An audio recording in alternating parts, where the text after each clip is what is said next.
नमस्कार दर्शक बंधु आज राजनीति चर्चा रे गोटे कथा मु कहवाकू चाहूँगी। नवीन पट्टनायक एवं बीके पांड्यान को विरुद्ध रे जो आसी आलिगेशन जे से माने 2024 इलेक्शन बेले जो हेलिकॉप्टर रे 300 कोटी टंका उड़े देइचंती राजकोषर ओडिशा राजनीतिर ओडिशा राजकोषर उड़े देइचंती सेथिपाई तांको खोर्धा जज नोटिस सामन करचंती एवं जड़े एडवोकेट तांको विरुद्ध रे केस करचंती। एडवोकेट महांती बाबू से केस करचंती किंतु ए जो कथाटा होउची एटा को हमको हजम होनी ओडिशावासी की मध्य हजम होनी। प्रथम कथा है नवीन पट्टनायक एवं पांड्यान विशेष कर ना उठुची कि नवीन पट्टनायक भी अच्छा कारण नवीन पट्टनायक स्वीकृति न देते पांड्यान जाए ना पांड्यान नवीन भी किसी जगह जाते। अच्छा नवीन पट्टनायक पांड्यान कौन तर पिकनिक कर ना बुलापी जाइए शौक करने सेटा हूँ पूरा भित्तिहीन 24 वर्षर सुशासन देइथिबा ओडिशार नंबर 1 मुख्यमंत्री को एभली एक बेसलेस केस रे टाणीबा एटा होची माने गोटे दुर्भाग्यजनक। सबुठु भल कथा हला बीजेपी रो जे राज्य संपादक बार प्रेसिडेंट कहि परिबे मनमोहन सामल को पचरा गला जे सब विषय आपण कौन कहे से गोटे भल उत्तर देते ज्ञानी माने जमी उत्तर कहती से भाया कि माने एभले टिप्पणी केवल ज्ञानी लोकटे ही दे पारे कही नवीन बाबू भी कहती आईन आईन बाटर जीव जहाँ रिपोर्ट आसो से अनुसार हम से किसी आमर कहबार नहीं।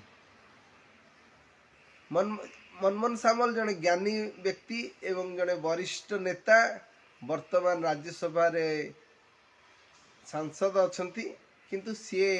बीजेपी जदि आज ओडिशा रे शासन करिछि केवल मनमोहन सामल मनमोहन सामल भली राजनेता खूब कम देखा मिले बहुत विरल से माने केबे राजनीतिक बयानबाजी अत्यधिक कथा कहती कथा कम काम अधिक विश्वास करती एवं से काम करी देखैचंती बीजेपी को शासन गादी को आनी ये जो आपणकर जो बीके पांड्यान एवं आपण नवीन पट्टनायक विरुद्ध जो आलिगेशन टा आसी संपूर्ण भित्तिहीन बोली मु कहूँ सारा ओडिशावासी यहाँ को कहे दयाकोरी कहुए राजनीति न करा जाऊ कारण नवीन पट्टनायक को बयस जो भाया फालतू केस दे टेंशन बढ़ातु नहीं कारण जदि किसी सत्यता अच्छी कि प्रूफ कर देखातु 15 तारीख जुलाई 15 तारीख रे समन अच्छी जे से माने जिबे कोर्ट को एवं तांकर पक्ष रखिया कोर्ट रे पक्ष रहिबो किंतु मु आजिठू कहि दोची एथिरे किछि रिजल्ट बाहरिबो नहीं जीरो रिजल्ट केवल नवीन पट्टनायक को बदनाम करिया पई किछि कुचक्रांत लोक एभली काम करिसंती। जो महांती बाबू केस करिसंती एडवोकेट महांती बाबू सी किंतु भल कथाटे कहिसंती से तांको मन को आछि से करिसंती किंतु से करिवाटा पूरा भूल कारण ओडिया जातिर ओडिया जाति जो मैंने भल पाँच ओडिशार लोक मान जो मैंने भल पाँच मु तो से कथा को केबे भी ग्रहण करी नहीं आपण मैंने ग्रहण करुचंती कि आपण मैंने प्लीज दया करी चैनल टाकू सब्सक्राइब करंतु कमेंट करंतु मुख्य कथा ला कमेंट करंतु जे ये जो केस टी हेची नवीन पट्टनायक एवं बीके पांड्यान को विरुद्ध रे एथिरे आपण माने सहमत जे केस रे किछि सत्यता अछि कि नहीं मु तो कहूची पूरा मो हृदय रु कहूची एटा संपूर्ण भित्तिहीन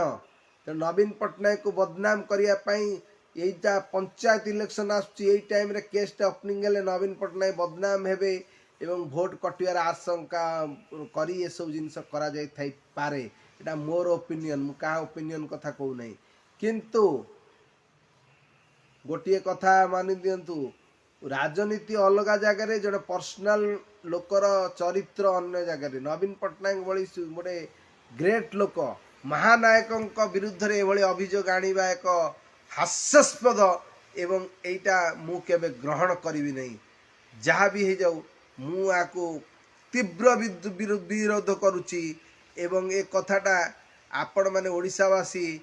मु एकमत मो कथार यदि एकमत आपण दयाकरी कमेंट करंतु लाइक करंतु शेयर करंतु आ द्वारा शेयर कले कौन हम जे कथाटा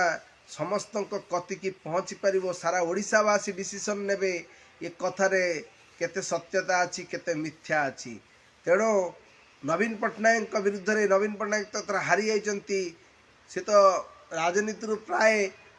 माने हारिक ए घरे बसचंती माने तांको काम से चलैछंती किंतु तांको यदि यही समय तांको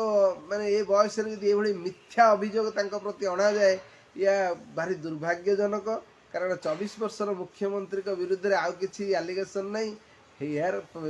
हेलिकॉप्टर बुलवाटा किछि पाप काम नुहे से तो इलेक्शन प्रचार करने लोकों कथा शुणापी जाते एवं सी निजे न जापर सस्तगस्त कारण जो सी न जापर बदल में पांड्यान को पठे एवं पांड्यान जाई लोक मानकर कथा बुझिया जाइली तेणु ए माने राजनीति न करवा भल एवं ये कथार प्रमाण भी किसी मिलिबो नहीं मु जानी कथार संपूर्ण भाव नवीन पट्टनायक निर्दोष रे बाहर रही